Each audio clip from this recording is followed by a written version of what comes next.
Do you know what L4, L5, S1, 2, and 3 all have in common? They all come together to make the sciatic nerve, which runs down behind the buttocks and down the leg. This video's topic is going to be about sciatica. Let's get into it.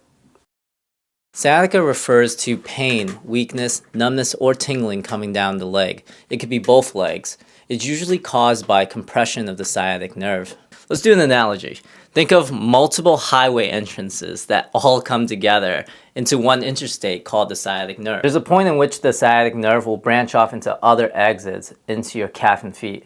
That's why when people have sciatica, they'll often complain of buttocks, hamstring, calf, and feet pain, because compression at the sciatic nerve can refer pain down to these areas. Now let's look at some common presentations and some solutions that we've used in this clinic for sciatica.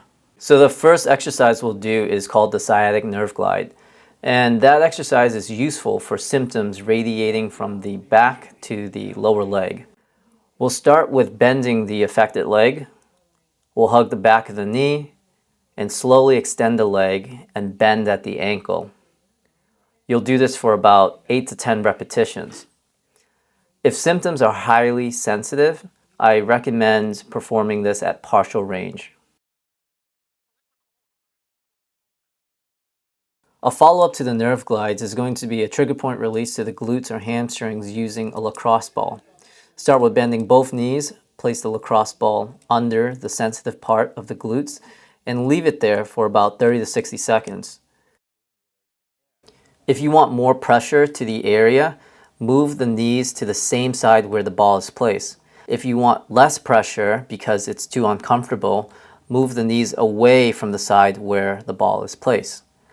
After about 30 to 60 seconds, take the ball and move it to a different area and repeat as much as you're comfortable with.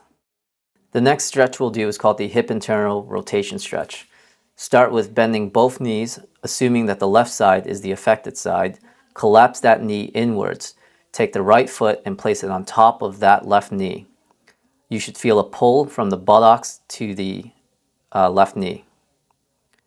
Make sure to keep the hips or glutes flat down onto the floor. Lifting it up would weaken the stretch.